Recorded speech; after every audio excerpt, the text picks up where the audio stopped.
Buenos días para todos, bienvenidos nuevamente. Bueno, damos comienzo a el cuarto encuentro. Quiero contarles que la primera clase del día de hoy, a la mañana, va a estar a cargo de Humberto Silva. Humberto es un economista que tiene varios pergaminos en su vida, pero nos gusta presentarlo como la persona que en este momento es algo así como el cerebro que planifica estratégicamente el Plan Sumar, así que todos los que son del Plan Sumar lo han de conocer de primera mano. Él nos va a venir a compartir distintas concepciones que puede haber acerca del tema de redes, de distintas disciplinas, tal como lo anuncia la filmina que está allí presentada. Por la tarde vamos a tener, ustedes saben que el Plan Remediar a nivel nacional hace unos años se dividió, se separó y tiene un programa de redes aparte. La persona que lo dirige es Gabriel González. Él va a estar durante la tarde de hoy contándonos qué es lo que está haciendo. Nos anunció además, ¿dónde está Sigrid? Nos anunció además que venía a presentar unos datos que aún están inéditos a nivel nacional, así que esperemos que sean atractivos. Mañana también tenemos un día potente como el de hoy. Durante la mañana lo vamos a tener a Hugo Mercer, no sé si Hugo lo conocen. Hugo es un sociólogo argentino especializado en el tema de salud. ¿Me cerrarías la puerta, por favor? Es un sociólogo, gracias, especializado en cuestiones de recursos humanos. Él ha estado a cargo de la Oficina de Recursos Humanos de la Organización Mundial de la Salud varios años en Ginebra, 7 años exactamente, y mañana nos va a venir a hablar desde la perspectiva internacional sobre la situación de recursos humanos, qué es lo que está pasando a nivel mundial, y también lo va a relacionar con el tema de redes. Y por la tarde vamos a tener a Cacho Storati, que nos va a venir a contar cómo se puso en marcha el tema del INCUCAI y qué dificultades institucionales han tenido para formar, en este caso, una red especializada en un solo tema. Así que bienvenidos al viaje de estos 2 días. Los dejo en manos de Humberto. Humberto, muchas gracias. Muchas gracias. Gracias por la presentación. Buenos días a todos. Es un gusto estar acá. Espero que sea un gusto para ustedes el transitar esta presentación que tenemos, invitándolos a ver el aporte de otras disciplinas al análisis de redes en salud. Va a ser un viaje donde vamos a comenzar con conceptos familiares, pero nos vamos a alejar un poquito de los conceptos que ustedes trabajan familiarmente, y nos vamos a ir a meter a otras disciplinas. Vamos a meternos un poquito en matemáticas, en álgebra de matrices, y vamos a terminar con un ataque terrorista en Los Ángeles. Algo así va a ser la jornada de hoy que les proponemos. Van a ver cómo desde otras disciplinas hay herramientas analíticas que vienen siendo utilizadas para el análisis de redes y que no se observa un uso de esas herramientas analíticas para el análisis de redes de salud, y nosotros como equipo estamos proponiéndonos utilizar esas herramientas. Muchas de ellas tienen algún componente de matemáticas y de álgebra matricial. Lo que nosotros queremos hacer con ustedes es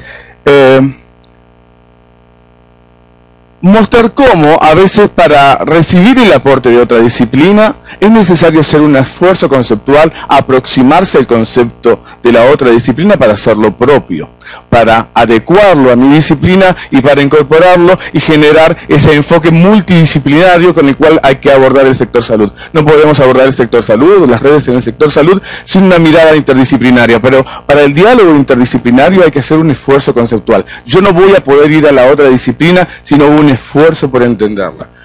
Ustedes saben, nosotros tenemos la experiencia de implementación de cardiopatías congénitas. Nosotros somos economistas, tuvimos que costear las cardiopatías congénitas, pero si no teníamos un saber básico de los tratamientos quirúrgicos asociados a las distintas situaciones de cardiopatías congénitas, no podíamos costear las cardiopatías congénitas. Eso pasa cuando hay un cruce entre disciplinas.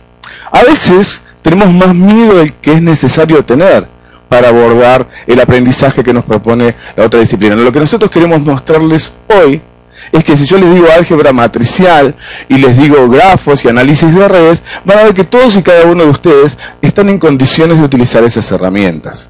Y no hace falta ser un matemático, ni hace falta ser un economista para poder entender esa herramienta de análisis de redes y utilizarla para el análisis de redes del sector salud. Lo vamos a hacer no solo en términos conceptuales, generales, matemáticos o algebraicos, sino que lo vamos a aplicar para analizar la red de salud del cruce. Y vamos a visualizarla y vamos a expresarla matricialmente, pero también vamos a analizarla a partir de esa herramienta. De eso se trata el tratar de ir hacia el aporte de otras disciplinas. No es saber que las otras disciplinas también trabajan redes, sino ver cómo yo puedo aprender de las otras disciplinas. El primer concepto y la primera propuesta es, para ir a la otra disciplina yo tengo que hacer un esfuerzo conceptual. Yo no me puedo quedar solo con mi saber, necesito aprender algo de la otra disciplina. También, somos economistas, vamos a presentarles varios modelos de localización óptima de redes. Y vamos a ver cómo esos modelos se utilizan para definir localización óptima de establecimientos de salud. Son modelos que se utilizan en el mundo y se utilizan casi nada en Argentina. Eso significa que aquí estamos desaprovechando saberes y prácticas que en otros lugares del mundo se están utilizando, porque ahí sí se está dando efectivamente un mayor cruce interdisciplinario. Lo que nosotros les proponemos es que a partir de estas presentaciones ustedes pueden ver cómo el aporte de otras disciplinas se aplica efectivamente ya en distintas partes del mundo para tomar decisiones en el sector salud y en particular decisiones respecto de la localización y el gerenciamiento de redes de salud. Así que primero vamos a empezar con algunos conceptos que son familiares. Vamos a escucharlos también un poco a ustedes. Yo no sé qué perfiles tenemos acá. Si quieren ir contándome, por ejemplo, en este sector, que son médicos de este establecimiento, de la región, de Neuquén. Especialidad, médico general, terapista pediátrico. Bien. Así que estaban muy contentos con lo de la álgebra de matrices, me imagino.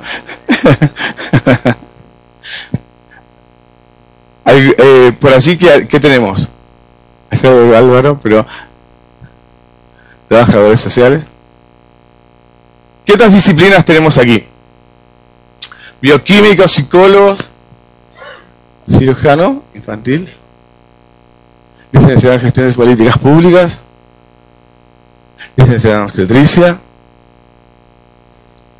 farmacéutico, licenciado en comunicación, médico, cardiólogo, cirujana.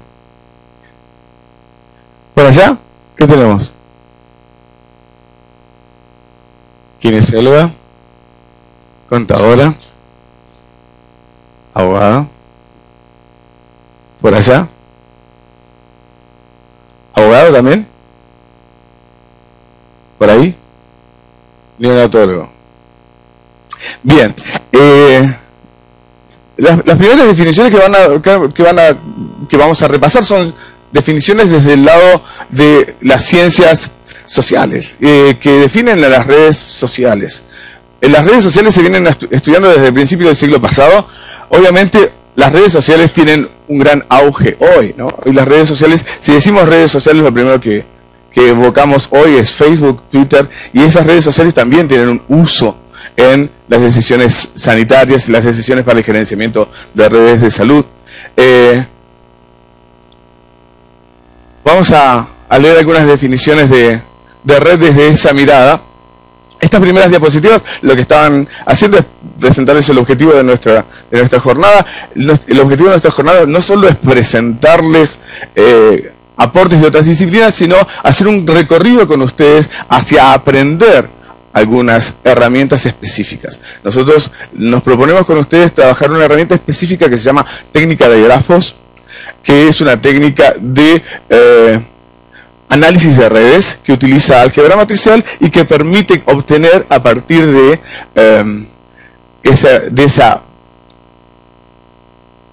versión matemática de la red un conjunto de indicadores que describen a la red. de establecimientos, por ejemplo. Uno dice, ¿por qué usan las matemáticas? Y las matemáticas se usaban desde el principio del análisis de las redes sociales.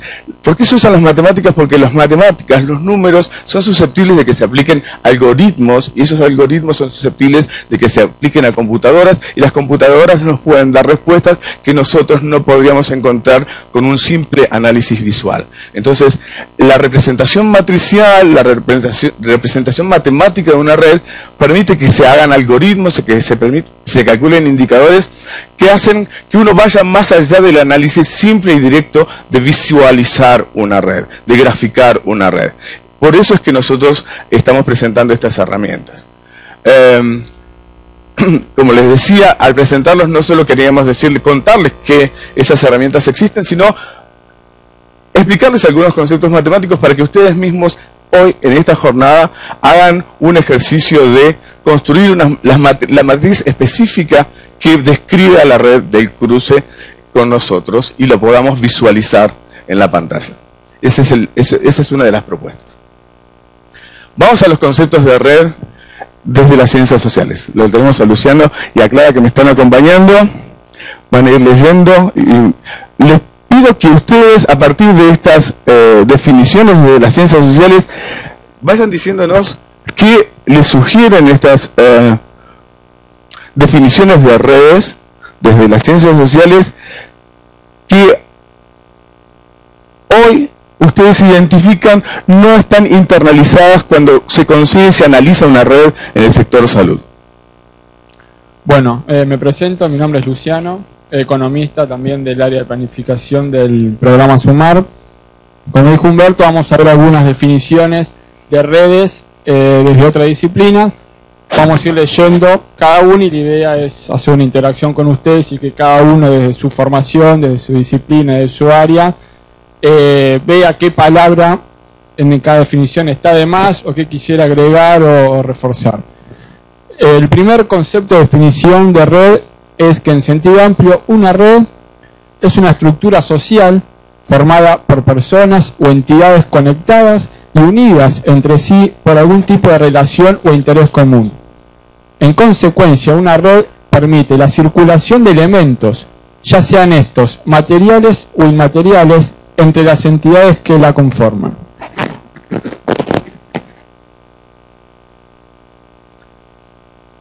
Estamos de acuerdo con esta definición, es una definición aplicable para el análisis de redes en salud, es algo que está implícito en quienes gerencian, identifican, diseñan o participan de las redes del sector salud. ¿Qué palabras destacarían que las hacen propias de una red de salud en esta definición? No sé si tenemos un micrófono y claro, a ver, perdóname, ahí. El interés común, fundamentalmente, que yo le pondría también distintas necesidades, ¿no? Distintas necesidades.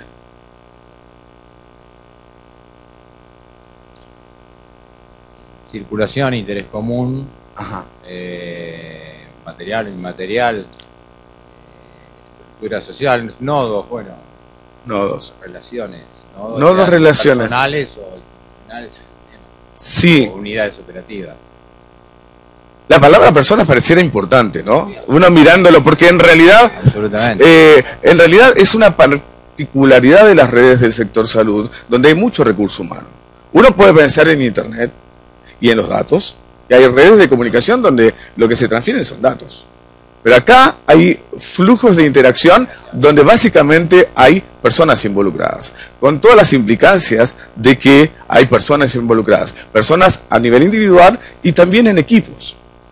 Entonces, la palabra persona me parece que es muy relevante, ¿no? Y que le da una implicancia particular a los otros atributos de la red, que son los vínculos y las interrelaciones entre esas partes. Que haya personas y que haya relaciones interpersonales entre las personas que están localizadas por ahí en un establecimiento de la red de establecimientos o en instituciones, porque a veces también nos pasa que cuando pensamos en redes de salud, pensamos en redes de cuidado clínico, pero hay muchas redes en el sector salud. No están todas dedicadas al cuidado clínico. hay redes, por ejemplo, entre los referentes ministeriales dedicados a una determinada patología. Pertenecen a una red posiblemente nacional, donde ellos están vinculados en red, tratando de hacer un abordaje común en las distintas provincias con una determinada patología, con una determinada problemática de salud. Y hay una red, también hay un vínculo de personas, no están trabajando, están posiblemente quizás trabajando en el diseño de guías y protocolos y recomendaciones clínicas, pero no estaban trabajando con el paciente directamente. En general, solemos identificar inmediatamente a la red de salud con la red de cuidado clínico y a la red que involucra ya el vínculo con el paciente. Pero hay otras redes en salud donde también participan personas. Sí, alguna sí. Se me ocurre, como que es una buena, la palabra personas invierte la pirámide, invierte el sentido. Donde se trabaja, hay que trabajar por desde las necesidades de la gente y no solamente en el control, en el sentido clínico de la palabra, como decías vos. ¿Alguna otra reflexión?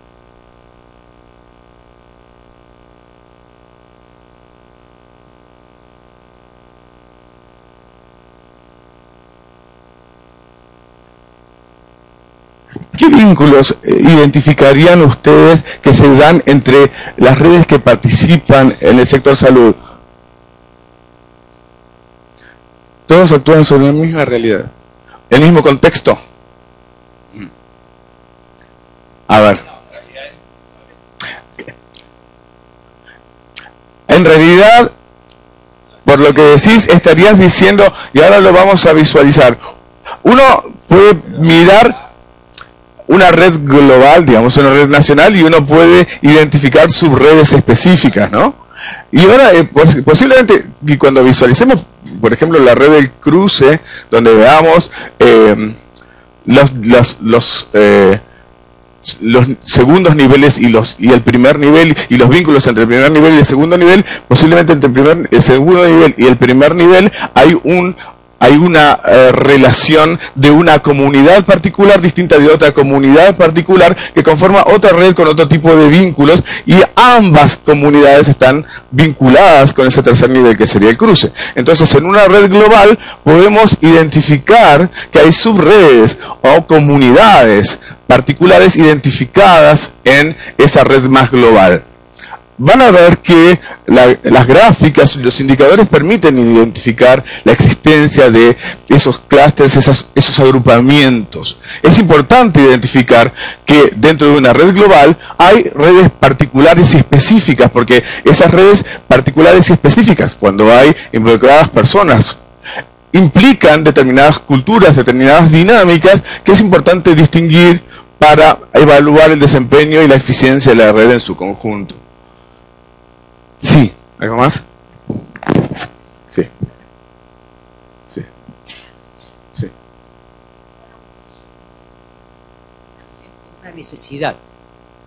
Digo esta palabra porque pareciera ser que cuando uno arma una red informal es porque surgió una necesidad en ese lugar, y esa necesidad nos llevó a que nos interrelacionemos de determinada forma para poder coordinar o combinar determinadas cosas.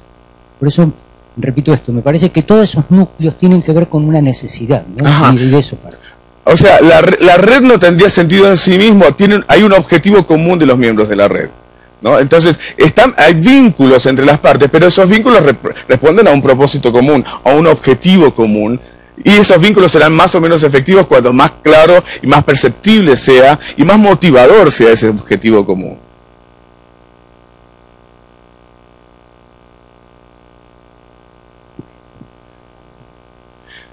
Bien. Implícitamente lo que decís, hay un concepto que es el concepto de especialización, ¿no? Porque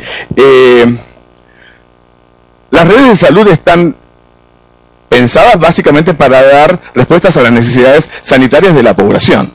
Ahora, dar respuesta a las necesidades sanitarias de la población implica la necesidad de niveles de especialización, porque si todos nos dedicáramos a todo, desde un resfrío hasta la cardiopatía más compleja, en realidad nadie sabría demasiado de nada. En cambio, la especialización permite que la división del trabajo y la especialización permite que haya excelencia en determinados cuidados que requieren cierta práctica, cierta especialización, cierta dedicación. Entonces las redes permiten articular esas especializaciones.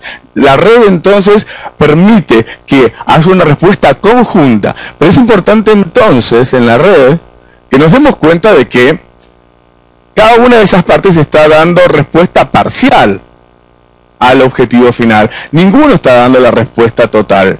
En realidad, ni el que está atendiendo a la cardiopatía, ni el que está atendiendo el resfrío da la respuesta total. Las dos partes son necesarias y forman parte de un sistema más complejo que contiene a esas dos partes que forman parte de la respuesta sistémica que conforma una red.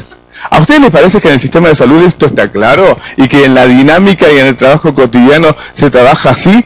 ¿O quien recibe al paciente cree que en realidad es él el que le está dando la respuesta al paciente? Es así, ¿no? Como paciente uno lo percibe así.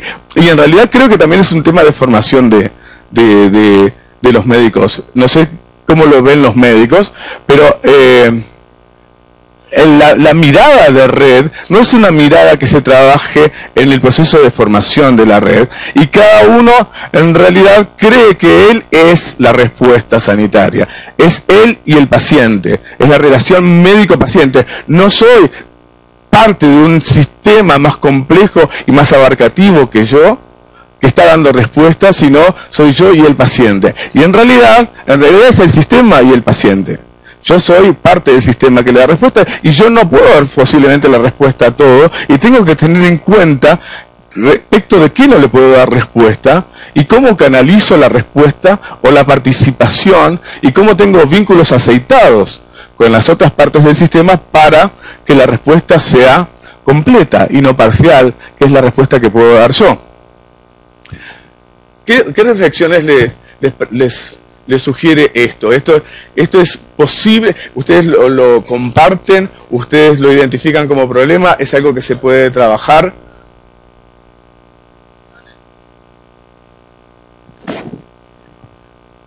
Claro. Centrar la atención en el paciente.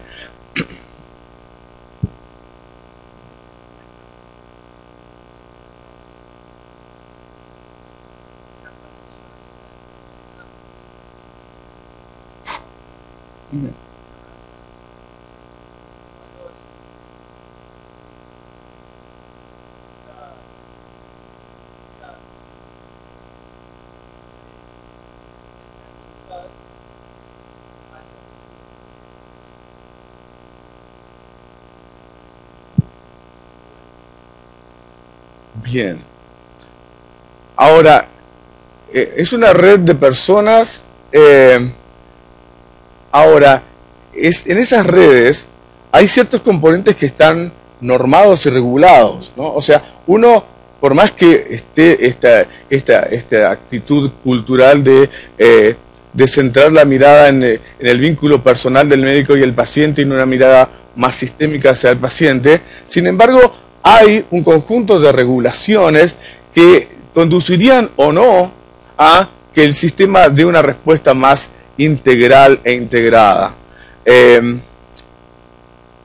Explícitamente, hay niveles de regulación respecto de, por ejemplo, que el primer nivel de determinada región derive ciertas complejidades a tal hospital y tal hospital derive a tal otro. Hay ciertas reglas de ciertos protocolos de vínculos.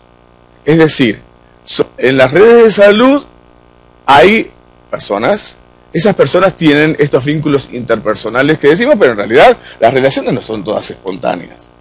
Hay relaciones que están reguladas, normadas. Uno diría, existen como protocolos. Una red más que interesante y que funciona muy eficientemente es Internet. Y analizábamos el otro día que Internet tiene como 7 niveles o capas. En cada uno de esos 7 niveles o capas hay protocolos de vínculos entre las partes de cada uno de esos niveles o capas. Nosotros en general estamos en la capa de arriba, que somos los usuarios, pero Y usamos protocolos. Si yo tengo que acceder a Internet, sé cuál es el protocolo para acceder a Internet. Si tengo que acceder a una página, sé cuál es el protocolo para acceder a una página. Manejo un subconjunto de reglas de protocolo para un determinado nivel, para una determinada capa. Pero las otras capas tienen otros protocolos. Por ejemplo, la capa inferior del cableado tiene un conjunto de protocolos que yo no la percibo, pero si no funcionaran esos protocolos al nivel de la primera capa, yo no tendría posibilidades de estar utilizando Internet en la última etapa. Esto podría ser aplicado análogamente al análisis de las redes del sector salud. Podríamos identificar como distintas capas en las cuales hay distintos niveles de protocolización.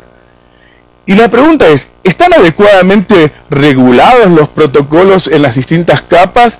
¿Y esos protocolos operan efectivamente de acuerdo a cómo están definidos? ¿O en realidad las distintas capas están inconexas y no hay muchos protocolos que estén guiando y estén garantizando la eficiencia para las capas superiores de la red? Es como la respuesta inducida, ¿no? Pero más o menos. Sí. ¿Cómo? Es todo esto, ¿no? Sí, es que cuando uno mira el sector salud, uno ve que hay muy bajo nivel de protocolización, sobre todo de vínculos, porque somos economistas que trabajamos en el sector salud y analizamos redes y miramos cómo funciones, por ejemplo, cómo funciona la red de Internet o cómo funcionan las redes de transporte y otras redes que funcionan muy eficientemente. Y cuando uno escucha el sector salud tiene una mirada mirada muy física de la red. O sea, cuando uno habla de la red con un médico en general, el médico enseguida piensa en el edificio y los edificios. A veces piensa hasta en un edificio solo. Puede ser porque en realidad en un edificio solo puede haber una red. En realidad hay una red. Los recursos humanos que están dentro del mismo hospital son una red. Hay especialización, hay vínculos entre partes al interior de un edificio.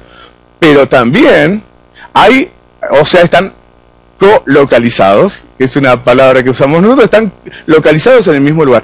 En realidad, las redes de salud no están siempre localizadas en el mismo lugar. ¿Por qué? Porque el objetivo que dijimos antes, que es dar respuesta a las necesidades sanitarias de la población, implica la necesidad de que la localización tenga que responder a dónde esa población está localizada. Cuando uno escucha a analizar redes del sector salud, en general se piensan en los edificios y se piensa bastante poco en la localización de las poblaciones. ¿Ustedes coinciden con esto? ¿Ustedes están al tanto de las localizaciones que piensan es un problema de deficiencia informativa, es un problema de formación, es un problema de no saber cómo usar la información de la población si la tuviera? ¿Qué les pasa entre el tema de cómo visibilizan, cuál es la imagen que les viene a ustedes, que identifican que es la imagen que habitualmente surge al analizar una red de salud? Una red de salud, coinciden conmigo que en general lo primero que emerge es el conjunto de edificios. ¿Están de acuerdo con eso? Y que edificios y niveles, o sea, edificios, primer nivel, segundo nivel, tercer nivel, algo así es el tema, el concepto usual de red. Sí, dale. Si lo miro desde el lado desde las personas, sí, quiero ir hacia otras ciencias, por ahí, estamos teorizando sobre la red de salud, cuando en realidad el paciente no conoce lo que es una red de salud. Entonces el paciente está buscando la respuesta en un individuo que para él es su médico. Sí. Y sobre todo si hablamos de un médico generalista, que es lo que por ahí proponemos para nuestro país, tiene la respuesta de ese médico. El médico es el que tiene que tener los elementos para poder vincularse con los diferentes nodos de la red. Pero si las personas no conocen que funcionamos en red, no sabe lo que es ni el primero, ni el segundo, ni el tercer nivel. Necesita una respuesta. Sí tenemos que conocer los médicos, que para poder acceder a las diferentes poblaciones, por ahí necesitamos de redes. Yo para poder acceder a quizás un pueblo originario, no puedo entrar directamente, sino que tengo que conocer por ahí la formación de esa red. Si no podemos conocer los lugares y cómo podemos entrar para las personas, creo que no vamos a tener respuestas. Entonces la red puede ser muy teórica, pero no sé cómo llegamos a su población. ¿Conocen algún mecanismo en Argentina o fuera de Argentina que trate de dar una respuesta a esa problemática que planteás, de que obviamente hay una asimetría informativa entre la población y quienes forman parte de la red que da respuesta sanitaria a esa población? El paciente no conoce cómo su necesidad sanitaria puede ser atendida por los distintos elementos de la red. ¿Cómo puede resolverse eso? Uno dice, uno puede descansar en que el médico que lo atiende voluntariamente, espontáneamente, sin regulación, diga, bueno, en realidad yo no te puedo atender, me tomo el trabajo de que, para no solamente a unos, para todos y cada uno de sus pacientes, le diga y le indique y le averigüe cuál es el recorrido en el sistema que tiene que hacer para dar respuestas a su situación de salud? ¿O podría haber algún mecanismo más regulado y explícito para resolver este problema de asimetría informativa entre el paciente y la complejidad del sistema para dar respuesta? Sí. ¿Conocen qué?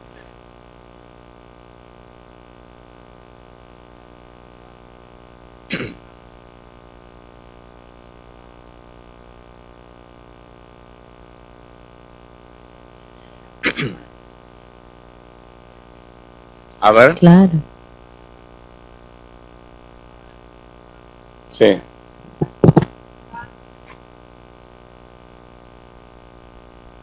De familia. Sí. En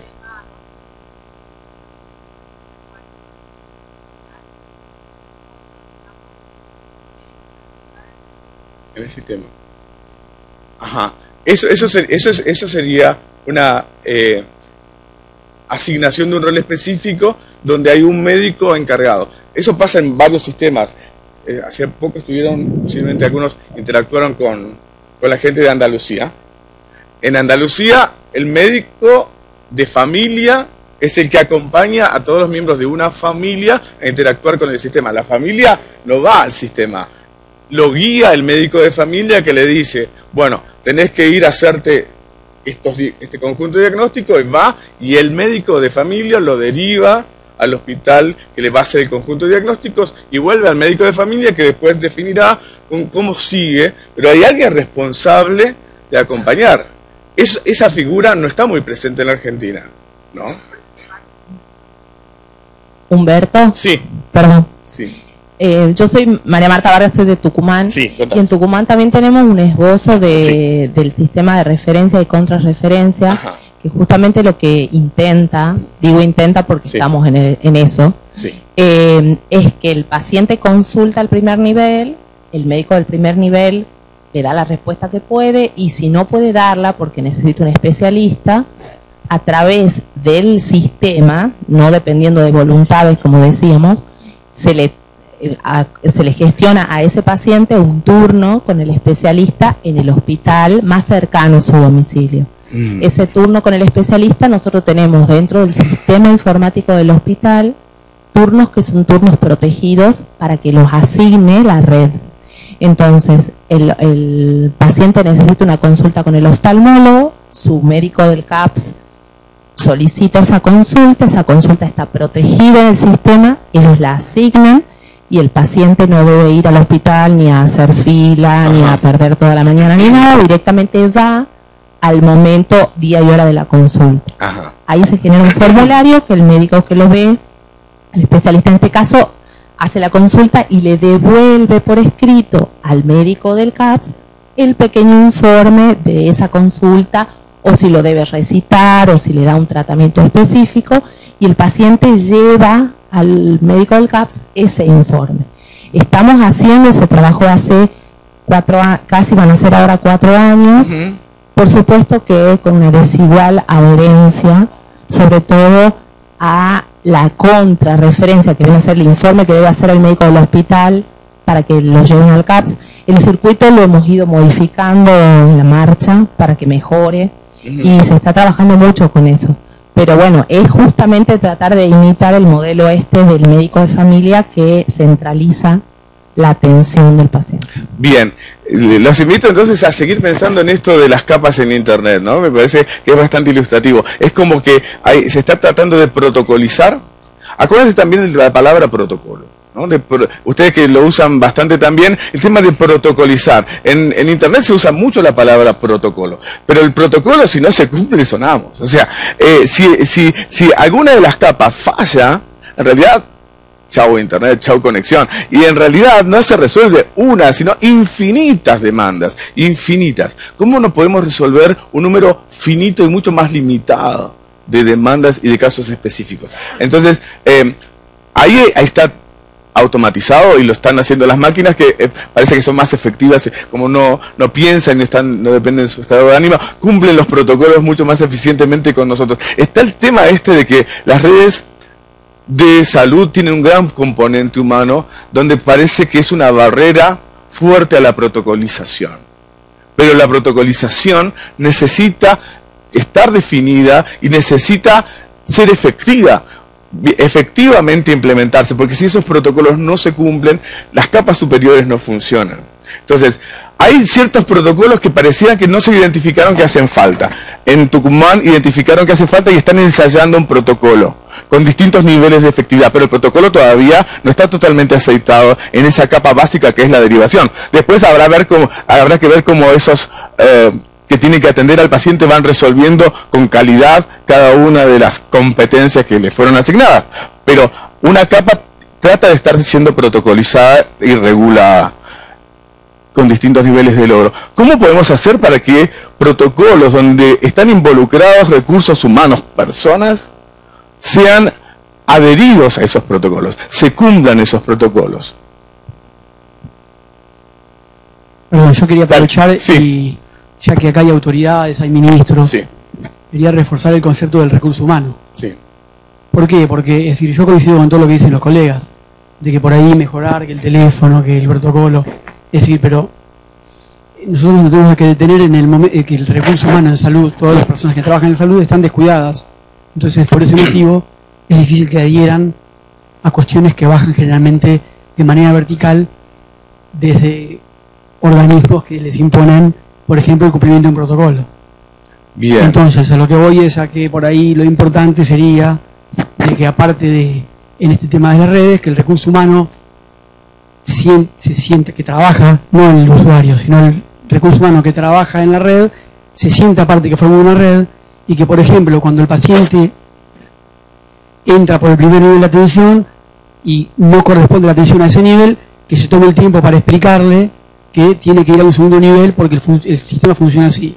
Y eso depende solamente del recurso humano, no depende de un protocolo. Bien. Lo que decís me hace pensar, como estamos hablando del aporte de otras disciplinas, y aprovechando que somos economistas, les digo que en economía nosotros llamamos a lo que vos definís el problema de la condición de participación. O sea, la condición de participación tiene que estar resuelta. Si no está resuelta la condición de participación, en realidad nada más se puede hacer. Entonces, la condición de participación sería que el nivel de retribución satisfaga la condición de participación, a partir de la cual uno, luego, defina las reglas de los protocolos que tenga que cumplir ese recurso humano, o el conjunto de acciones que tenga que cumplir a partir de que ha decidido participar, y luego que estén los mecanismos de incentivos adecuados para que sea sustentable en el tiempo el cumplimiento de los roles que están previstos por su participación. Entonces, cuando hay recursos humanos, lo primero es garantizar la condición de participación. La condición de participación a nivel individual y a nivel colectivo en una red. Entonces, en una red también podemos decir, bueno, en realidad, ¿por qué no está participando? ¿Por qué acá no me deriva nunca? ¿Por qué no está participando? ¿Qué es lo que qué condición, qué le hace falta para poder satisfacer su condición de participación? Lo primero que tenemos que resolver es la condición de participación, que el incentivo a participar del juego cooperativo que propone la red esté satisfecho. Si no está satisfecha esa condición de participación, no, por más que definamos todos los protocolos más efectivos para conseguir los objetivos que podamos definir, no se van a cumplir porque no está resuelta esa inicial. Y esa inicial tiene que ver, obviamente, cuando hay recursos humanos, primero con la retribución básica, ¿no? Sí. Un poco agregando, me parece que también a esta condición le hace falta la decisión política. En general, porque puede haber mucha voluntad de participar en los planos intermedios, pero si desde arriba no hay una decisión política que sostenga esto en el tiempo, también se dificulta muchísimo mantenerlo, me parece. Bien. Vamos ahora.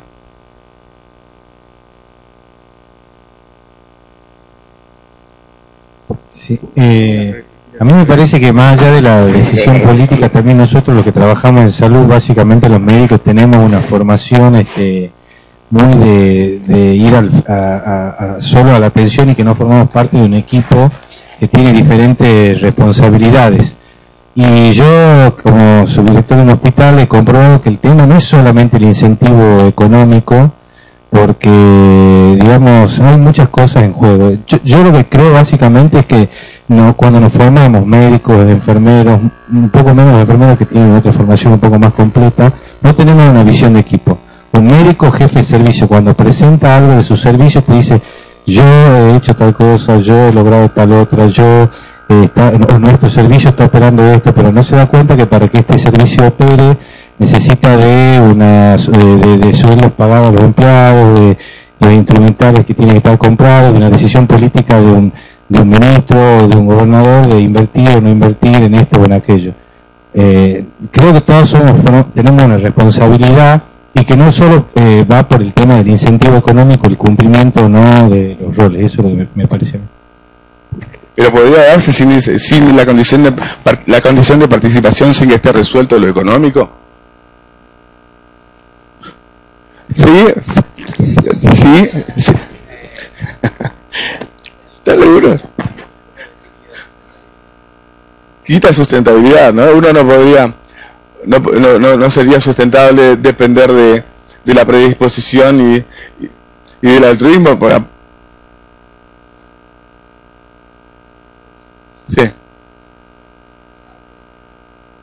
Sí.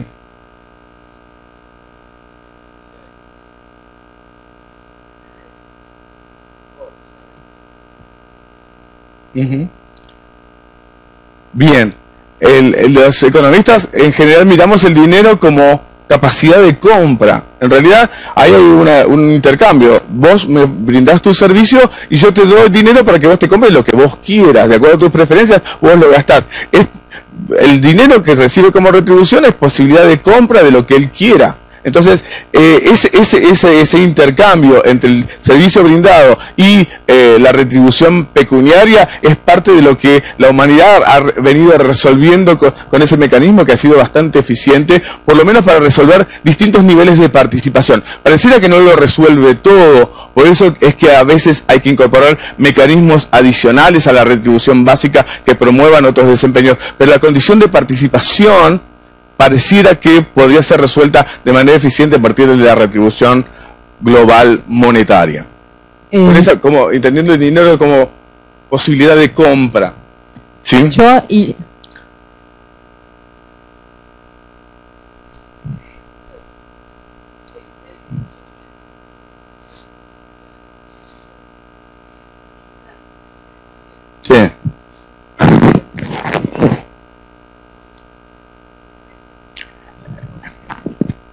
No.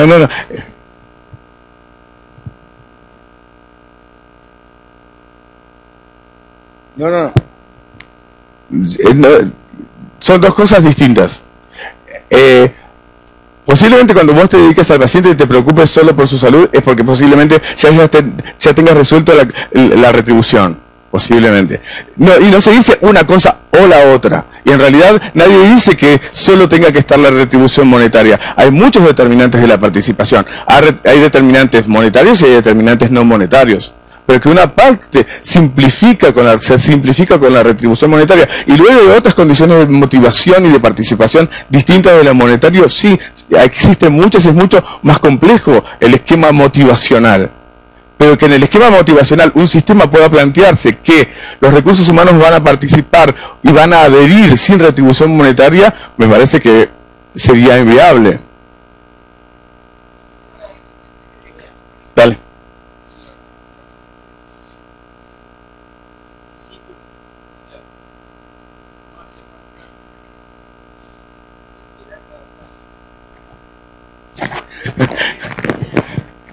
Trabajemos gratis, dice él.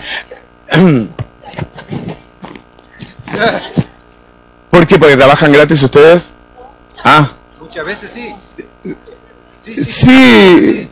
Y no son la única disciplina que trabaja gratis, pero en realidad desde el punto de vista sistémico no es sustentable.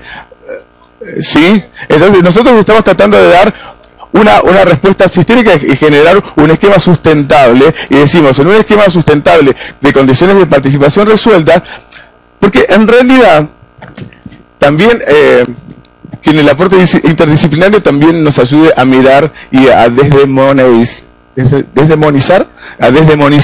algunos conceptos, como por ejemplo el tema de la retribución y que te pagan el sueldo. En realidad, recibir un sueldo por tu trabajo digno es muy digno y muy valioso y muy razonable. Pareciera que lo único digno es trabajar gratis, y en realidad no es así. Sí. Sí. Sí. Sí. Yo adhiero al sistema y hago el formulario, la referencia, firmo, escribo, y ella no. Y ganamos igual. ¿A usted le parece que porque yo gano mi sueldo lo hago? No. Mi motivación es otra para hacerlo. Y eso es lo que vemos a diario en los hospitales. Hay gente que adhiere a los protocolos, a las propuestas, a cosas nuevas, a hacer el formulario, a informar, a entrar a la computadora. Hay gente que no. Y no por el dinero, porque todos cobramos igual. Está bien. Igual vuelvo a señalar lo que dijimos antes. El tema, una cosa es la condición de participación y otra cosa que la retribución resuelva todo. Dijimos que... Sí. Dale, a ver, Santiago. Perdón, yo adhiero en el concepto de que es verdad que a las redes le faltan protocolización. Creo que no hay que olvidar también el espacio de liderazgo de esas redes, pero también, ya que estamos hablando, y como economista, y ya que estamos hablando desde una mirada interdisciplinaria, hay que tener en cuenta, Humberto, que nosotros los economistas tendemos a creer que atrás de la variable económica se resume un criterio de decisión que al problema social le excede, ¿sí? Y entiendo que la variable económica es una variable de decisión. Ahora, lo que no hay que cometer es el error de someter a el resto de las otras variables a la subordinación económica, porque ahí sí terminaríamos cayendo en un error, y me parece que grandes replanteos dentro de nuestra propia ciencia que tenemos que estar dando, sí, las estaremos trasladando a otras disciplinas, ¿sí? Esa es mi opinión. Yo creo que en la regla de participación existe y es una de las tantas variables lo económico.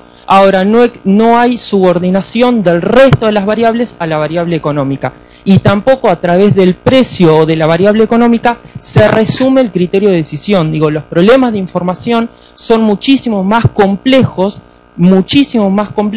y es bastante idealista la concepción de creer que se pueden resumir y decidir a partir de un precio o a partir de una variable económica. Creo que en ningún momento dijimos que la única variable de decisión sea la retribución. Lo que estamos invitando es a no demonizar la retribución, ni a no estigmatizar las miradas como la mirada del equipo A o del equipo B, sino en realidad, y ese es el desafío de trabajar de manera interdisciplinaria, es el tratar de ver en la mirada del otro algo que yo no estoy viendo desde mi mirada, ¿sí? Desde la mirada del economista, para comentarles, y para ser absolutamente más descriptivo de lo que es la mirada del economista, dijimos que en realidad el conjunto de motivaciones no responden solo a la retribución monetaria, pero que la retribución monetaria existe y es un determinante. Y suele ser un determinante clave en la condición de participación. Posiblemente, lo digo, hay distintas profesiones. Las profesiones que tengan que ver con lo social posiblemente tengan un componente de carga motivacional no pecuniaria más alta que otras profesiones y otras vocaciones que no tengan un componente social, como lo tiene la medicina, como lo tiene la educación, como lo tienen otras disciplinas, pero en todas y cada una de ellas la retribución monetaria juega un rol. Juega un rol no significa que sea el único, juega un rol con distintos pesos que depende de espectro motivacional de las distintas personas, porque por alguna razón están trabajando en un sector social como el sector salud y no están trabajando en un sector, no sé, de granos. Que es tan digno como el trabajar en el sector salud, pero tiene otro espectro motivacional y donde el conjunto de disparadores de la participación es distinto al perfil del participante en el sector salud, donde hay un componente no pecuniario, particular, que tiene determinados atributos, que está muy bueno reconocerlo para tratar de utilizarlos para que los protocolos, por ejemplo, se cumplan. Y si no está todo basado en la retribución y los protocolos no funcionan y deberían funcionar para que el sistema dé mejor respuesta sanitaria, ¿qué identificamos de las retribuciones, por ejemplo, no monetarias, para que esas personas que están dentro del sector salud, que hay protocolos que están definidos y no se cumplen y darían una mejor respuesta sistémica, ¿cómo haríamos para que su motivación no pecuniaria los esté ayudando a cumplirlos? Sí, dale. Sí.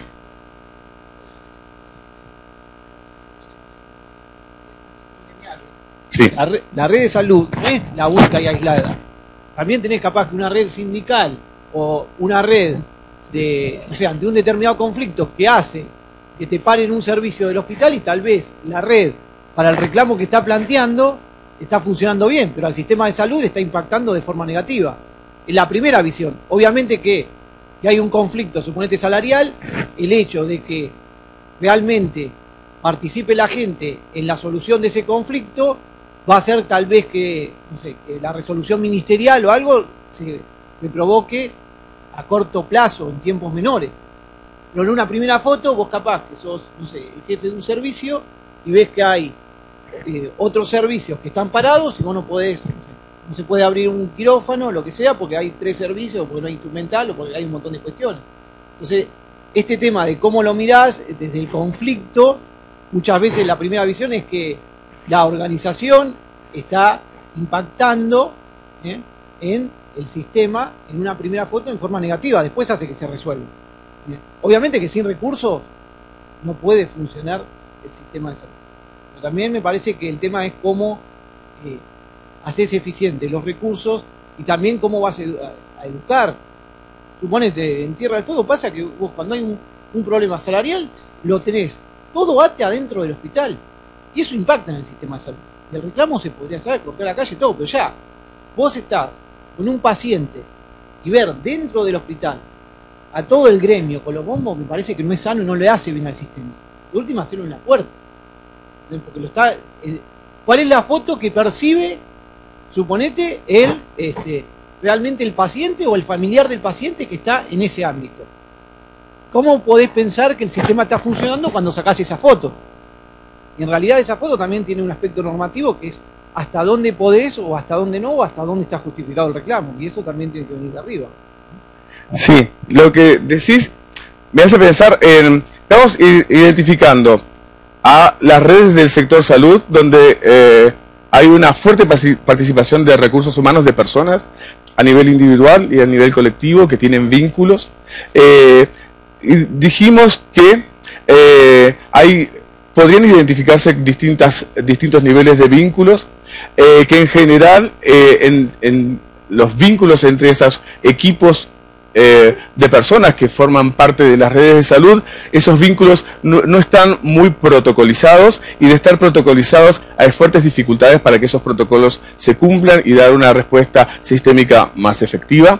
Estuvimos hablando de cómo podrían subsanarse esas deficiencias de adherencia o adhesión a los protocolos o cumplimiento de los protocolos, y estuvimos ahí con el tema de las motivaciones pecuniarias y las motivaciones no pecuniarias. Lo que vos mencionás pareciera ser una invitación a distinguir lo que sería la situación de respuesta sistémica frente a un régimen normal de atención, a un régimen normal de atención o a un régimen con un conflicto específico y puntual donde hay contingencias de distinto tipo. Una contingencia puede ser un problema gremial. Ahora al final vamos a ver una contingencia particular que es, les decía el caso de un ataque terrorista al que hay que dar respuesta y hay que definir localización óptima de establecimientos. Hay distintas contingencias donde los protocolos para un régimen normal no son aplicables para regímenes donde hay que dar una respuesta puntual y específica para una demanda que puede presentarse en un determinado escenario y que nosotros tenemos que también como sistema estar preparados. Por ejemplo, una catástrofe como una inundación o como un incendio o una demanda puntual y específica, y cómo puede haber protocolos que regulen también esas situaciones específicas y catastróficas que implican que hay protocolos diferenciales para dar respuestas a esas situaciones particulares. Entonces, distinguíamos una red que da respuestas a situaciones habituales de dar respuesta a una población particular que tiene demandas de distintas situaciones de salud que tiene que resolver. Hay también pareciera distintos niveles de dificultad en generar vínculos para resolver la dinámica de rutina de respuesta del sistema. Deberíamos pensar también si es posible, más allá de pensar los protocolos para las dinámicas de rutina, no solo definirlos, sino tratar de definir un conjunto de premisas que ayudarían a que esos protocolos sean cumplidos. ¿Cuáles podrían ser las bases para definir un protocolo para responder a situaciones particulares de emergencias específicas que debe afrontar el sistema? Sí, ¿alguna reflexión adicional? Dale. ¿Tiene que grabar? Sí, está grabado. Bueno, qué momento. Sí, está todo lo que para la posteridad.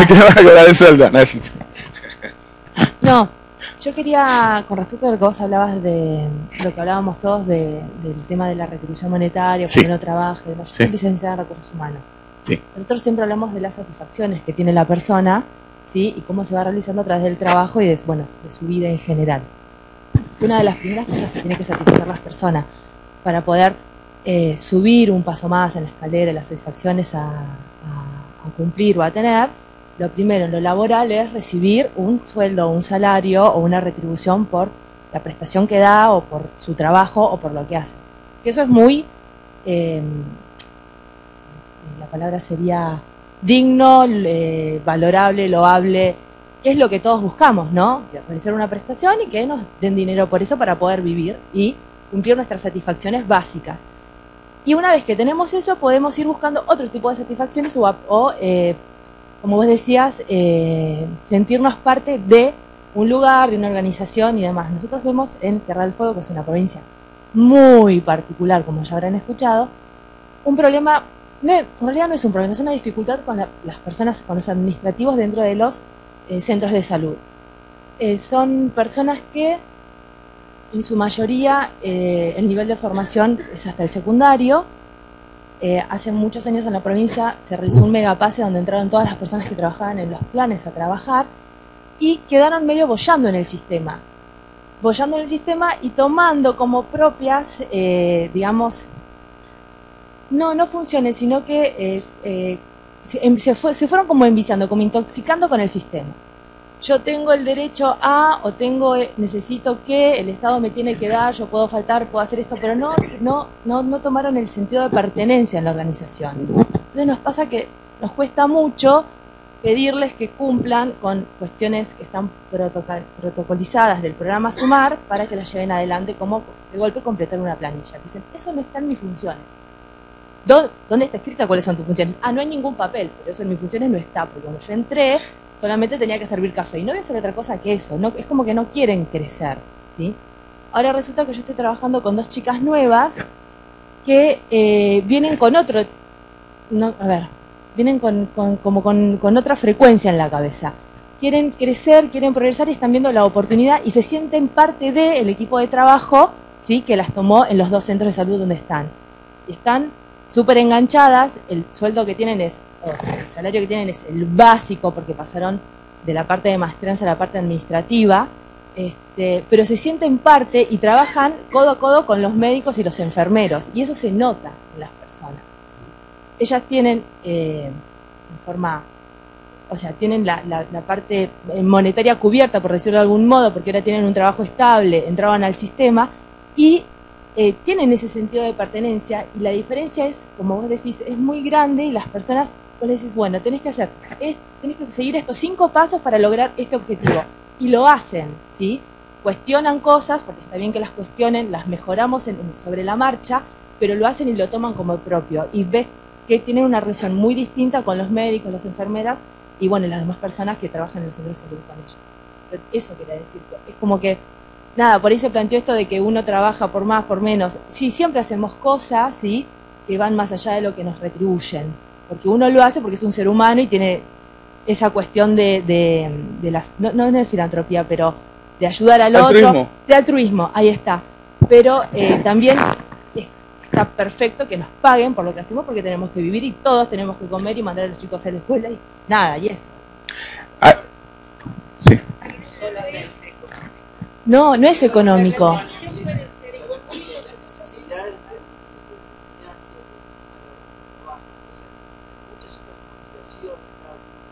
Claro. Yo no creo que el estudiante social, esté pensando que es una carrera solamente una educación.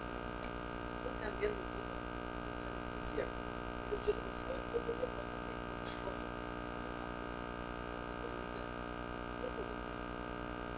¿Sabes? Dejan pasando los años. Uno puede ir evaluando la práctica médica, no solamente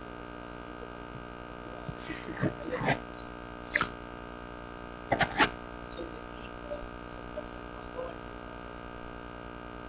dice a uno, hay que hacer sexualidad, yo doctor saber cuando voy a trabajar, voy al ritmo de hacer tiempo a la probar, doctor, es una persona que haya educación, que tengan agua de baño, que esas cosas hacen el clima de trabajo, eso es importante. Yo trabajo en una sala periférica, la gente para acceder a esto está haciendo cientos de personas que si yo soy paciente para llegar, tiene que caminar 80 cuadras de barrio, no tiene luz, no tiene agua, no tiene baño. Eso no tiene que ver con la función de ese profesional. Va a estar mucho más contento cuando pueda dar el servicio, el medicamento, la plata, cierta cantidad de grupo de personas con alta cantidad de 800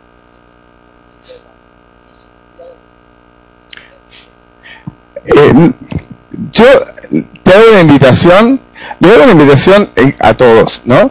El diálogo interdisciplinario es un esfuerzo que tiene como distintas fases, identifico, ¿no? Hay distintas formaciones al interior de los médicos, incluso hay como distintas culturas. El que tiene la formación de médico de familia es distinta a la cultura de un cirujano. Hay distintas miradas, hay distintas formas de ver las cosas. Los invito a que pensemos las redes de salud independientemente de mi experiencia personal, independientemente de lo que debería ser, y tratemos de mirar qué cosas no se dan en el funcionamiento de las redes de salud y qué cosas podríamos hacer para que esas cosas que deberían darse se den. Entonces, porque en realidad lo que señalabas vos, distinto de lo que estábamos señalando antes, señalábamos limitaciones en la dinámica de interacción. Lo que vos señalabas era alguien que no estaba cumpliendo su propio rol. O sea, uno puede decir, el recurso humano, cada recurso humano en el sector salud está cumpliendo todo lo que se espera de él en el cumplimiento de sus funciones. ¿Eso es una realidad en todos lados o no? Y si no se da así, ¿qué podemos hacer para mejorarlo? Esa es la propuesta, que miremos dónde estamos, qué se da y qué no se da, y qué espacio tenemos para identificar políticas que subsanen para eliminar esta brecha entre lo que se da y lo que podría llegar a darse. Uno identifica que hay distancias entre el desempeño observado y el desempeño potencial de un recurso humano cumpliendo un rol, el rol específico dentro de su lugar, y también hay deficiencias en la intercomunicación, en el vínculo entre redes dentro del sector salud. Son cosas que objetivamente no se dan.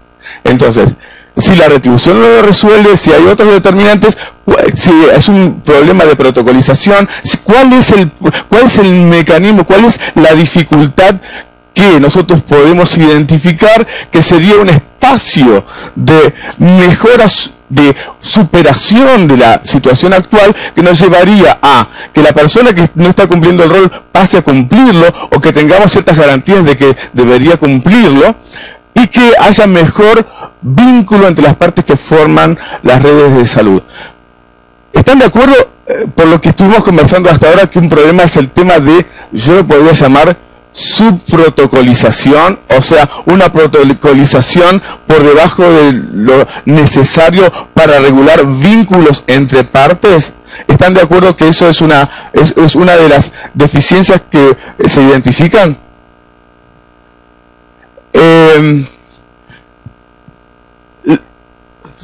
Sí.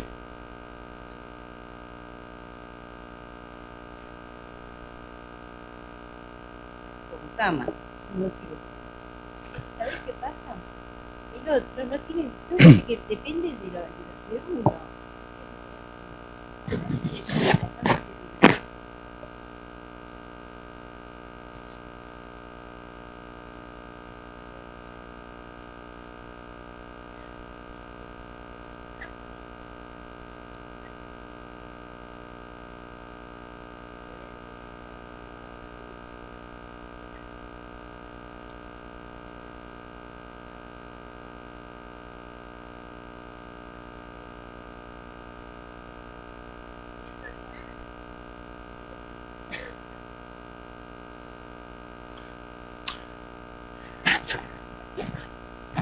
Dale.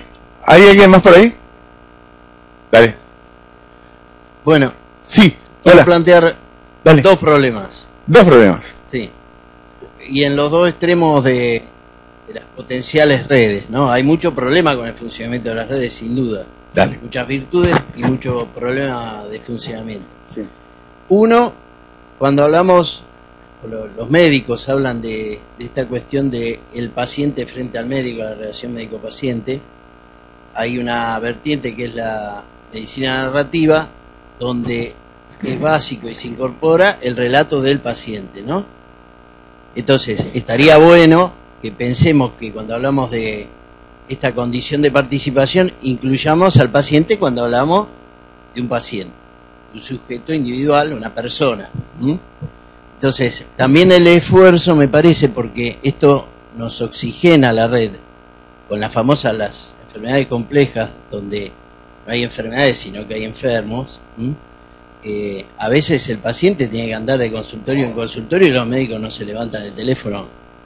Todos lo sabemos, esto sucede. Entonces, un desafío interesante me parece que en la condición de participación es ver cómo introducimos el relato del paciente.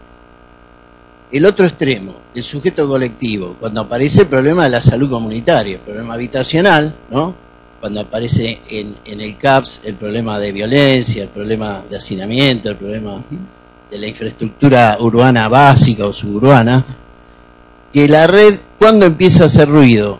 Cuando los decisores políticos empiezan a recibir demandas de actores que son desprolijos. El gremialista con el bombo en el hall del hospital o del juzgado es muy molesto y desprolijo. Pero también hemos aprendido en la Argentina que es una de las pocas formas de visibilizarse, porque si no, el decisor político no registra ni da respuesta. Entonces, me parece que el otro desafío es, en el CAPS aparece el problema de la salud comunitaria, no ya el paciente, el médico, sino los déficits de infraestructura, el habitacional y demás. ¿Cómo incorporamos esa demanda? Porque si no la hacemos racional, aparece el bombo en el hall. Entonces, la red tiene que diseñar la participación del actor colectivo y del actor persona. Me parece que también tenemos que pensarla con esa cosa bien básica, ¿no? Bien. Complejas son y problemas de funcionamiento va a haber. No es que esto lo van a hacer más difícil. Los problemas de funcionamiento están a la vista. Ahí En esa diapositiva hay distintos elementos que caracterizan a la red y aparece la población, ¿no?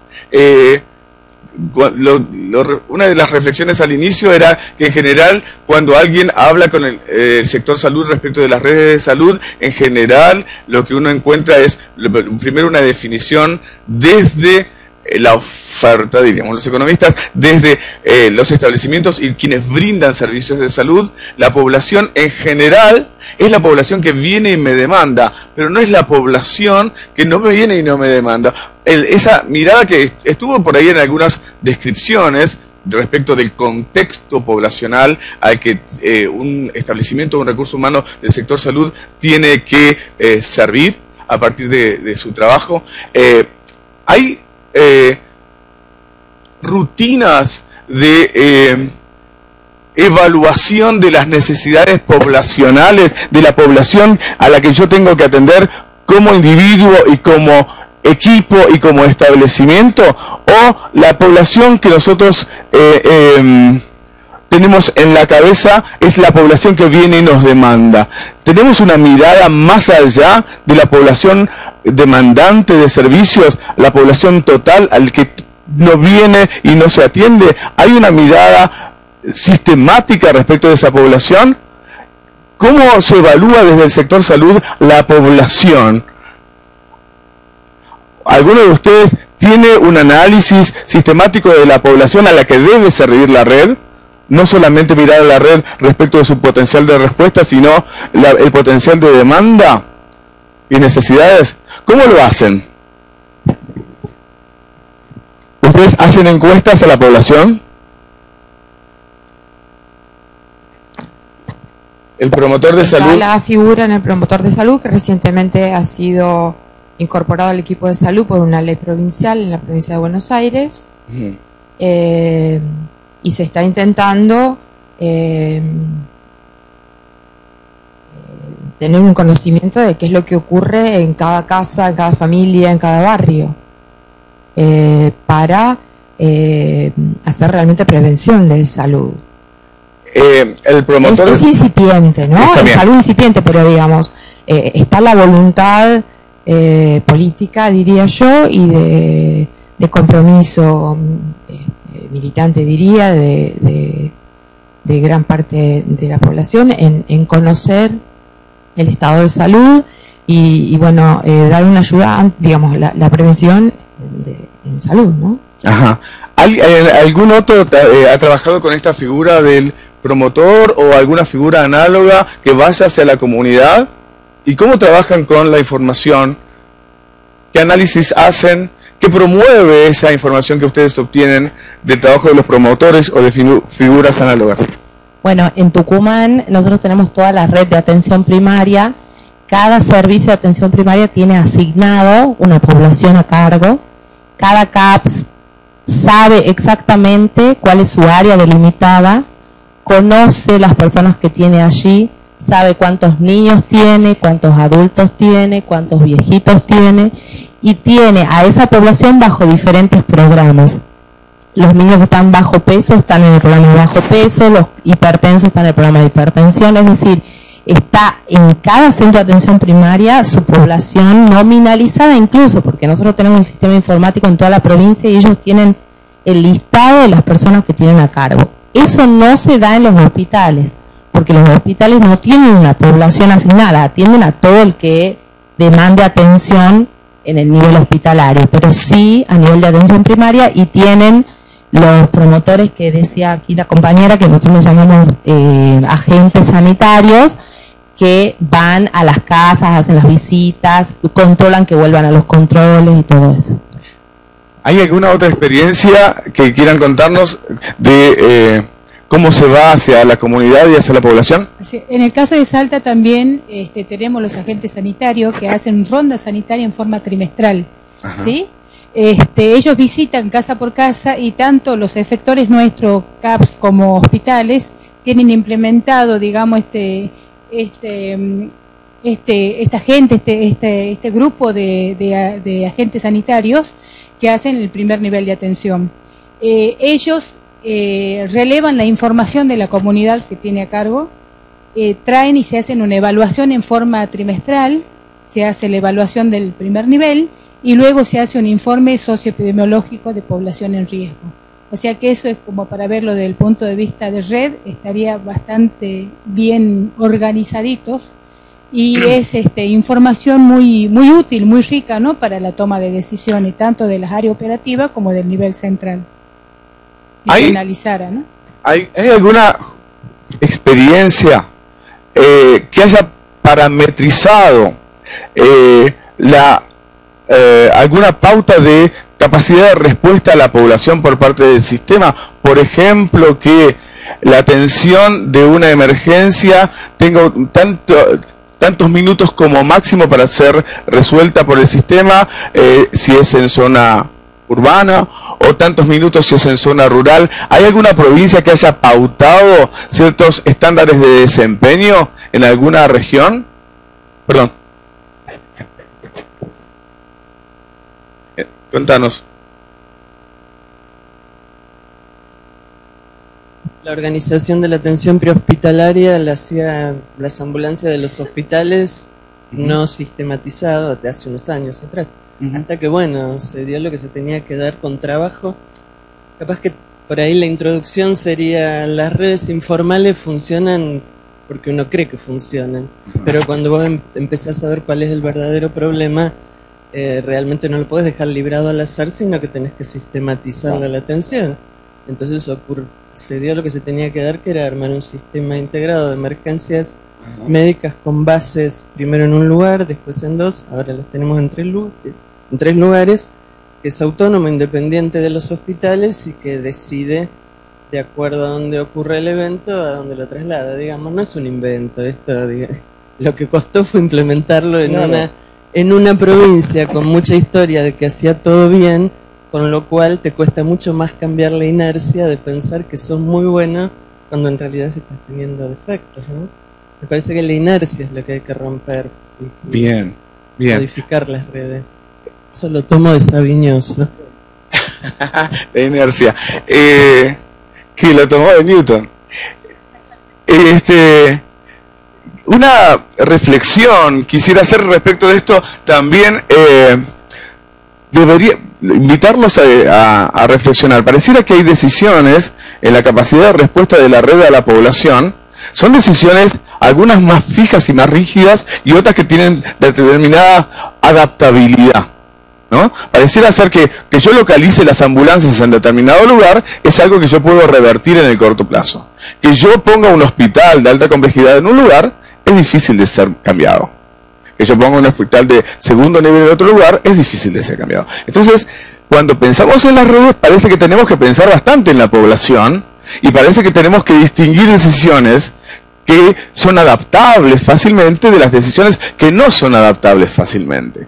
Lo que estábamos mencionando eran esas situaciones de respuestas en emergencias, donde en general los móviles, las ambulancias, son fácilmente reubicables. Pero cuando tenemos que definir la localización de un establecimiento de salud y la población, en general, ¿la población es adecuadamente tenida en cuenta en la Argentina? ¿No se están dando situaciones donde hay sobreabundancia de establecimientos, perdón, es parte del protocolo?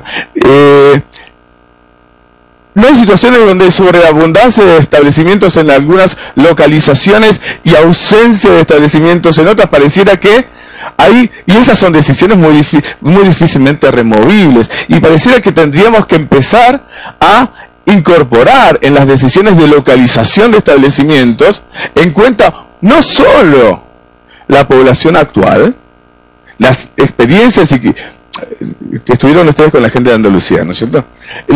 Ellos no solamente toman en cuenta la población actual, sino los movimientos poblacionales, porque posiblemente la población que hoy tengo acá, mañana no la tenga acá, así que si pongo el hospital acá, mañana se me fueron todos y lo tengo ahí sin ser utilizado. Las decisiones de localización edilicia son muy rígidas, muy costosas, y vale la pena tener en cuenta no solo la situación actual, sino un escenario de situación futura, los movimientos poblacionales, o sea, no solo la población, sino escenarios de la demanda potencial en el futuro son algunas cosas que deberíamos tener en cuenta para tomar esas decisiones. Entonces, pareciera que en Argentina también deberíamos incorporar en las decisiones de red, sobre todo en las decisiones que son muy difícilmente modificables, muy difícilmente readaptables en el corto plazo, muy rígidas, tener más presente a la población, no solo la población presente,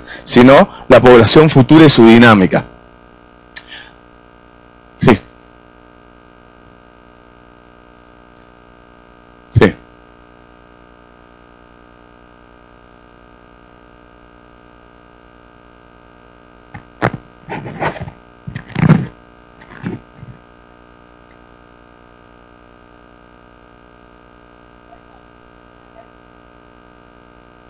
Bueno, el tema, yo quería decir dos cositas, a pesar de que Elisa, gracias por imponerme el hablar. Pero, dos cositas quería decir. Una, que me parece que esto es fundamental, esto último que dijiste vos, de tener en cuenta a la población. Creo que no tenemos estudios que podamos saber realmente qué necesitamos en cada lugar. Creo que cada uno tiene la intuición de haber trabajado mucho tiempo en el lugar y saber lo que tiene, y algún secretario de salud en algún lugar de ver en qué barrios tiene tal cosa, pero que realmente tengamos y sepamos qué es lo que tenemos y qué es lo que necesitamos. Y por ahí están las construcciones de lo que se hace más por una condición política o una necesidad política más que por una necesidad de la población. Es así que a veces tenemos hospitales en determinados lugares donde está para una función y después se cambia. Se ponen para hacer maternos infantiles y terminan siendo hospitales generales, porque la necesidad fue otra. Entonces, me parece que no tenemos nada de eso. Que sí queremos, sí, claro que queremos. Queremos tener estudios epidemiológicos, queremos tener estudios que nos digan qué es lo que pasa en cada lugar y poder entonces planificar, hacer una planificación estratégica como corresponde y poder decir, acá necesitamos esto y necesitamos aquello. Eso en primer lugar, que me parece que estoy totalmente de acuerdo y yo al menos no conozco. En este hospital que decimos donde estamos nosotros, yo no conozco qué es lo que pasa en el distrito realmente con la salud. Tengo intuiciones, veo la necesidad que me llega, pero no sé lo que realmente pasa. ¿Está? Eso sí, tenemos un equipo de trabajo muy bueno. Ella no tiene abuela, por eso. Pero bueno, pero sí director. Lo otro es que, bueno, que creo que ante las necesidades, discúlpeme que vuelvo un cachetito para atrás, pero quería decir esto, con respecto a la remuneración. Quizás si uno como director de un hospital, ¿cuál es la necesidad más importante que tiene la población hospitalaria? No es el sueldo es un reclamo, por supuesto, porque es bajo y porque lo reclamamos y queremos que sea más. Pero no es esa, quizás tiene que ver con todo lo demás. Tiene que ver con la comodidad de edilicia, con resolverle las necesidades que tiene el profesional, con resolver las necesidades que tiene el de mantenimiento, con resolverle las necesidades que tiene el de limpieza. Eso es lo que se nos dificulta muchas veces a los directores. Estamos siempre tapando agujeros y viendo cómo resolvemos determinadas cosas y no tenemos posibilidad de resolverlo porque nadie no podemos planificar todo lo que tiene que ver alrededor. Y me parece que lo económico pasa más por lo que tiene que ver alrededor, porque si yo a un profesional le doy la comodidad, le doy los instrumentos que necesita, y por ahí está mucho más cómodo, y eso hace que gano menos, gano poco, pero la verdad es que trabajo en un lugar que está organizado, que está cómodo y todo lo demás. Eso es lo que quería decir. Y lo tercero, discúlpenme que sea un poco largo, es que a nivel nacional está el plan Remediar Más Redes. El plan Remediar Más Redes, a través de lo que decía la compañera de Tucumán, que ellos lo pueden lograr y muchas otras provincias lo pueden lograr porque tienen una condición que no tienen estratificada la atención, sino que desde el Ministerio de Salud de la provincia tienen tanto la atención primaria como la atención secundaria. Y eso, créanlo, nos facilita muchísimo. En la provincia de Buenos Aires, con 100 y pico de municipios, y tratar de combinar con cada municipio cómo realmente planificar la atención se hace muy difícil. No hay un orden direccional. El Remediar Más Redes viene, en cierta forma, es un plan que trata de de hacer esto que ella decía que para mí es fundamental, que es la nominalización de los pacientes, la clasificación de los pacientes de acuerdo al riesgo y poder decir que cada CAPS tenga ese listado con esa población a cargo, pero que no solo tenga nominalizado, que sepa que este es diabético, que este tiene un riesgo mucho más alto, que este tiene un riesgo menor y poder tomar acciones. Eso que se está haciendo con un esfuerzo muy grande desde hace años y que la región sexta en la provincia de Buenos Aires es la que ha hecho la prueba piloto y ahora se han agregado otras, es muy difícil de poder hacérselo entender a los CAPS y a los que trabajan en los CAPS. Es como un plan más que viene a jorobar y que nos viene a hacer que trabajemos y que pongamos otra cosa más y que nos complica. Y sin embargo no se puede entender, creo que es una deficiencia nuestra de poder hacérselo entender, ¿no? No se puede entender de que esto viene a ayudar y viene a decir yo tengo mi población a cargo y yo voy a trabajar con mi población a cargo. Otra invitación para la reflexión, decíamos entonces que cuando evaluábamos las decisiones de una red, distinguíamos decisiones que eran fácilmente revisables, adaptables y otras que eran muy rígidas. Hay decisiones que podemos tomar en la situación actual y otro donde podemos pensar estratégicamente pudiendo decidir transformar la situación actual. Las descripciones que vienen realizando respecto de la interacción del establecimiento con la población a cargo son parte del vínculo de la situación actual. El decidir qué establecimiento nuevo voy a poner para atender una población que está subatendida o una población que se ha relocalizado es una mirada estratégica. Parece que en el análisis de redes tenemos que identificar la dinámica de la red actual, si es posible optimizar, mejorar la dinámica de la red actual y cómo podemos pensar las redes estratégicamente, porque estratégicamente podemos modificar cosas que en el corto plazo no podemos modificar. Ahí entonces la población, en vez de mirarla como asignada al establecimiento que hoy lo tiene a cargo, podemos pensar que en realidad podemos poner un nuevo establecimiento donde vayamos a atender una demanda que hoy está insatisfecha o que potencialmente población se localice en otro lugar o que haya una determinada especialidad que requiera un determinado tipo de establecimiento especializado que se establezca en un determinado lugar. Hay decisiones entonces de optimización de las redes en el corto plazo y hay decisiones de optimización de las redes en el mediano y largo plazo, donde lo que es rígido hoy puede ser movible, modificable en el mediano y largo plazo. ¿Alguna reflexión más? No, que pensaba respecto a eso, a los desafíos de pensar las redes de manera estratégica, al desafío de poder trabajar con población a cargo, al desafío de poder que realmente un establecimiento y una red haga un diagnóstico de salud de su población y pienso que para eso más principalmente en una provincia tan compleja como la provincia de Buenos Aires, tenemos que pensar cuáles son las herramientas que a los establecimientos, ¿sí?, y a las redes, cuáles son las herramientas que necesitan justamente para poder pensar estratégicamente. Y principalmente cuáles son esas herramientas y pensar esas herramientas de manera estratégica. Sí, acá recupero a la cuestión del liderazgo que anteriormente también decía. Muchas veces, por ejemplo, pensamos en la nominalización. El doctor hablaba sobre la nominalización del programa Remediar Más Redes. La verdad que si cada uno de los programas, ¿no?, y es una experiencia que recuperamos y que intentamos poner en crisis dentro de la provincia de Buenos Aires, si cada uno de los programas piensa en las necesidades de información que son necesarias para poder hacer una planificación estratégica de manera aislada y de manera fragmentada, no da ni siquiera el recurso administrativo dentro de los establecimientos de salud y tampoco dan las economías de escala para poder manejar esas herramientas. Entonces, nuevamente esto, para poder pensar en planificación estratégica dentro de los establecimientos, necesitamos pensar de manera estratégica también la información y en las herramientas integradas. Y eso llama a resolver la fragmentación en la información en salud.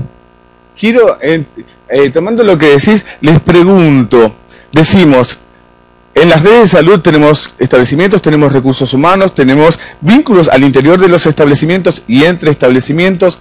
¿Qué intercambian los distintos nodos que conforman las redes de salud? ¿Cuáles son los intercambios? Uno pareciera que son pacientes, ¿sí? Con determinada situación de salud. Otra cosa pareciera ser esa información respecto de esos pacientes y otra información. ¿Qué cosa intercambian los nodos que forman parte de las redes de salud? Y respecto de esos intercambios, ¿dónde esos intercambios son más fluidos y más efectivos y dónde hay mayores deficiencias? Esa es la pregunta. Dale. Sí.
Bien, entonces previo al intercambio pareciera que es necesario en las redes conocer la contribución potencial de cada elemento de la red.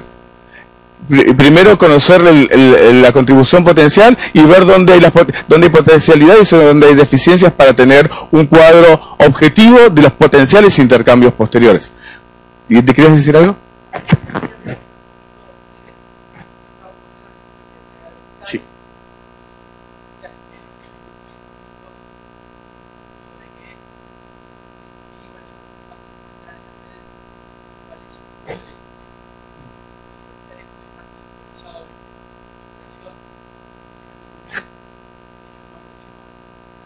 Sí.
La experiencia que vos comentás, que es una experiencia donde explícitamente hay un propósito de trabajar en red, pareciera, me parece a mí, o pareciera ser como excepcional en el sector salud. O sea, pareciera que los establecimientos tienen como una dinámica muy autónoma en general y no están concebidos como acá, como una estrategia de red explícita, donde hay un objetivo claro, sistemático de estar promoviendo que la red funcione como red y no está pensándose que un establecimiento de una respuesta a su población a cargo. ¿Hay alguna otra experiencia? Está bueno acá que hay experiencias de distintas jurisdicciones. ¿Hay otra experiencia también donde se esté sistemáticamente tratando de promover el trabajo en red de los establecimientos? Sí, particularmente creo que si bien confunde un poco todo esto, ¿no es cierto? Pero es diferente plantear una red cuando se crea a partir de una institución nueva plantear una red donde los servicios ya están funcionando. Sí. Y creo que yo hago mucho la diferencia de esto. No tenemos que hablar de red en salud, sino hablar de red de servicio de salud, que es totalmente diferente. No es lo mismo trabajar cómo se brindan los servicios de salud a una población a cómo se trabaja la salud en la población. Entonces eso me parece que tiene una dinámica totalmente diferente en el planteo de la red. Me parece más viable una red de servicio de salud. No centrar en los establecimientos, sino centrar en los servicios. En los servicios, porque ahí se trabaja fundamentalmente la necesidad de las personas de curar su enfermedad o dar los elementos para que el proceso de salud y enfermedad sea más corto y no esté hablando tan fuertemente de los determinantes de salud, en lo cual los que trabajamos en primer nivel de atención trabajamos mucho más en los determinantes del primer nivel de atención y eso hace muy difícil protocolizar acciones dentro de una red. Entonces me parece a mí que los que trabajamos y por otro lado también definir sobre qué sector estamos trabajando, si el sector público o el sector privado, porque la percepción de la salud y cómo se brinda ese servicio de salud también es muy diferente en el sector privado, donde venden un servicio de salud con una cierta característica, a un sector público que brinda con otra característica que hace más hincapié en la resolución de las enfermedades en sí. Planteado esto, lo que creemos que muchos de nosotros trabajamos en redes y nuestras redes son informales y muchas veces cuando va a hablar de protocolizar, si la protocolización de esas redes no se hace desde abajo hacia arriba, nunca se va a lograr el armado de esa red, porque nosotros tenemos mucha autonomía porque venimos trabajando y lo que se busca es entrelazar los trabajos para lograr una mayor eficiencia y eficacia de nuestro trabajo. Y creo que todos los trabajadores que estamos en el sector salud queremos eso, pero bueno, la forma es cómo se articula y que no se puede articular desde un programa únicamente, sino debería haber un programa que trabaje la asimetría que tenemos en diferentes lugares para que a partir de esa asimetría que sea complaciente este protocolo para que estas cuestiones vayan funcionando. Y como todo se tiene que plantear como un proceso en el cual uno puede hablar que una red se arma y ya está todo interconectado, sino va a haber nodos que serán más fuertes y otros nodos menos fuertes. Coincido con el compañero allá que plantea lo que asumimos, ingresamos a una red, es a partir de una necesidad. Esa necesidad es por ideología y porque tenemos una formación de que creemos que eso es bueno y nos sumamos, o hay gente que va a tener que sumarse porque si no queda fuera del sistema y queda fuera de esa conexión y no podría generar desarrollar su trabajo. Por eso también es una cuestión de hegemonía, de cómo brindamos los servicios de salud. Si nosotros tenemos diferentes formas muy fragmentadas de brindar los servicios de salud, lógicamente esa red nunca se va a armar. Bien. ¿Alguna otra experiencia antes de que cerremos en Neuquén? Muy breve, te cuento. A mí me parece interesante esto porque Neuquén nació, digamos, el sistema de salud de Neuquén nació con este concepto de red. Y yo creo que esto es tan bueno como malo. Por lo mismo que te decía de la atención de la emergencia en la zona metropolitana. Yo lo que le temo en la cuestión de las redes es a esto, de la cristalización por un lado y decir, bueno, tenemos la red y seguimos este camino, o sea que la pérdida de la flexibilidad de la red. Sí. Y en segundo lugar, el hecho de pensar que las necesidades son todas explícitas, hay algunas que no se ven.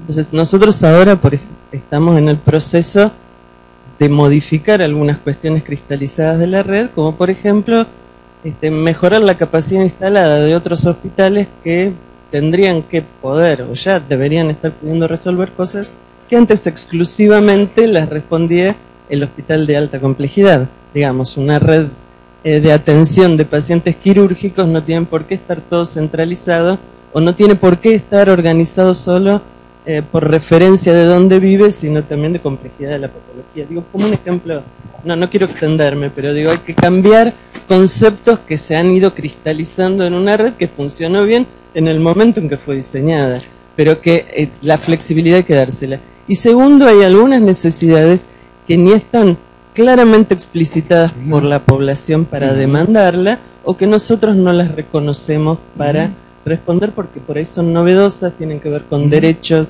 con cambios en la construcción de la sociedad. Yo pienso, por ejemplo, en la atención de los pacientes trans, que si uno no lo explicita, no los atiende como personas, los atiende como cosas extrañas que andan por ahí. Digo, la red tiene que estar abierta, ser flexible, y tiene que tener protocolos. O sea, es una dinámica complicada, digamos, ¿no? Pero las decisiones suelen ser así, ¿no? En realidad lo que suma en una dirección puede estar sumando con un objetivo que va en dirección contraria, y siempre es un tema de balance. Pareciera que hay un rol muy claro de la población, de la cual sabemos poco y cambia mucho. Y que las redes deberían ser pensadas siempre en función de esa población, de la cual sabemos poco, es muy cambiante. Por lo tanto, para ser efectivos necesitamos mejorar la protocolización en los distintos niveles de intercambio de personas, de comunicación. Pareciera que la información cumple un rol crítico, dadas las condiciones de capacidad prestacional que deberían estar resueltas, pero también deberían ser a su vez adaptables y flexibles. ¿Por qué? Porque la respuesta a la que tienen que dar a una población cambiante va requiriendo que esa red sea modificada en el tiempo. Por lo tanto, tenemos que ser muy cuidadosos al distinguir qué decisiones nos están comprometiendo en el mediano y largo plazo, y ser muy criteriosos al evaluar y al definir esa decisión, y qué decisiones pueden ser modificables con menores costos. Entonces la adaptabilidad y la flexibilidad van acompañando a la necesidad de una protocolización que pareciera que tiene grandes espacios para tanto el flujo de personas como para el flujo de información. Llegamos a la primera parte de este intercambio. La verdad que es súper interesante, porque es mi primera interacción con ustedes. Es súper rico el poder estar con personas que representan a distintas provincias, a distintos sistemas de salud provinciales, cumpliendo distintos roles. Les agradezco muchísimo la participación. Les pido que en lo que vengan tomen aire, porque vamos a ponernos a hacer cosas que justamente es lo que ustedes no suelen trabajar. Van a ser herramientas que son muy distintas a las herramientas que se suelen utilizar, pero es una propuesta de que ustedes incorporen algunos saberes y vean cómo en algunas disciplinas se generan aportes que son muy utilizables y muy aplicables desde el sector salud, y que ustedes pueden trabajar algunos conceptos y trabajados y asimilados esos conceptos pueden acceder a esas contribuciones.